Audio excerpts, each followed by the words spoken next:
Hello and welcome to another thoroughly scintillating video about something that means nothing to most people. This time I am going to take a look at the 4 options and the 4 different product codes for the Fujifilm shoulder belt, aka camera strap, aka shoulder strap, aka neck strap, aka lens strap, aka whatever you want to call it. There are 4 plus a bonus one different straps that you see here. So we have the, I'm not going to read them all, dash 100, dash 400, dash 200, dash 300. Each of these have a different listing at some places online. You can find them for different searches. You can see shoulder belt is a big part of that. So I'm going to kind of lean into the camera strap because that's what I grew up calling it. But either way, if you wear a belt and you wear your belt on your shoulder, I guess it's like soccer and football right now. So let's dive into it. What are the differences? I haven't opened these yet. I'm going to guess that there's a subtle difference in the year they were made, as well as maybe slight width difference, which I tend to think that this newer, seemingly newer one, because it's a 400, looks like it may be a touch wider than the 100. I'm going to get the tape measure out. Stay tuned. Let's unbag these. Okay, straps taken out of the bag, and at first glance, they do look all the same. Now, I have not unrolled them, so we are going to do that. But first, let's get out the tape measure. I've also, don't be surprised, I've changed them now into order. So this is the 100, the 200, the 300, and the 400, the last 3 digits of the code.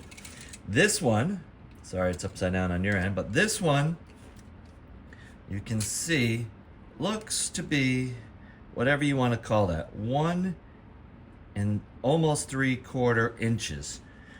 I mean, we're going to get into millimeters now. I'm not really into that, but let's see. The next one, the 200, looks to be about the same, if not exactly the same. The 300, I'd say, is the same. And now the 400, which looked bigger on the first glance, looks like the same. So as you can see, all 4 straps, awkward way to hold the tape measure, but all 4 straps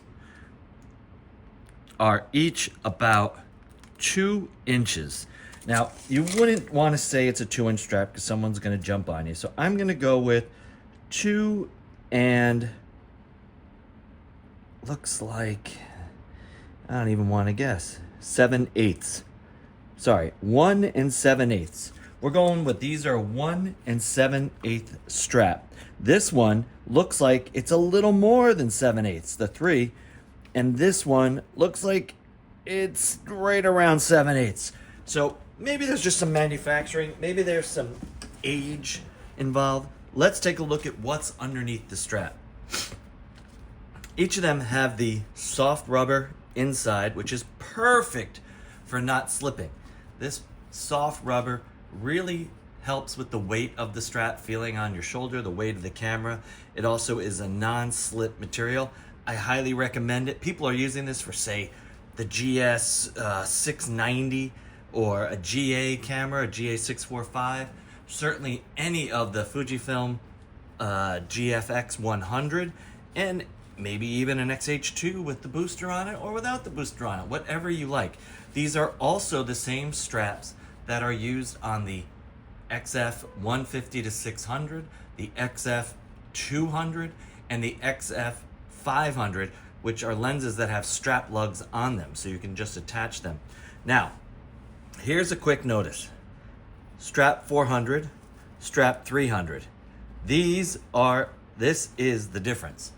They have slightly wider strap material on the 400, which is to connect to still whatever you like, but the lugs on the XF 200 millimeter lens.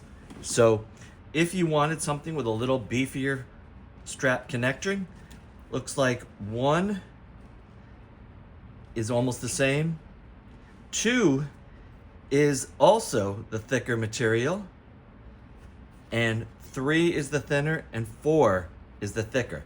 So therein lies the twist.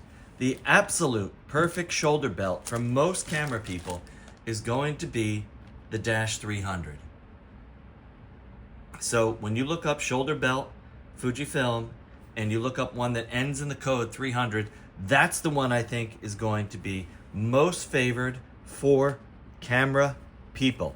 If you want to carry the much larger, heavier XF200, then you can look at maybe having a slightly thicker strap.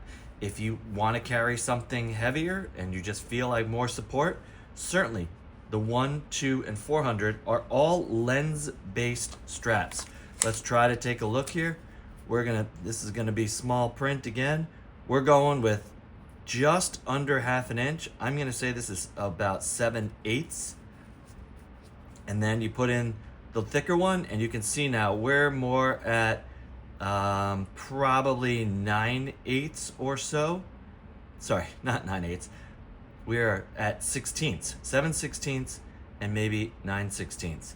Whatever it is, you know, this is a little bigger, this is a little smaller.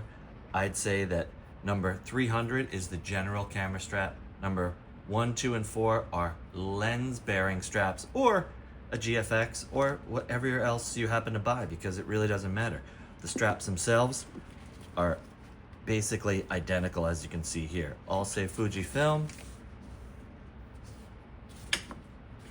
Nice non-moving but non-slip material. And you know what? That's the end of this video. Hope you learned something. Bonus material I forgot to tell you about. This is the standard camera strap that would be included with, say, an XS10, an XT30, an XT50. So if you want to step up from the smaller, thinner, not the same rubberized, but a sort of imitation leather type strap, who knows? This is the regular camera strap that comes in the cameras versus the more professional one, which comes in the higher end cameras and is an optional about $20, $25 purchase. And again, super bonus. Here it is on the XF200. You can see that the strap lugs for the fattest strap do work. The shoulder belt for the XF200 is a nice fat, maybe version 400, 100, 200, or 400. Very secure, just what you need for your XF200, XF500, or XF150. Now that's a wrap.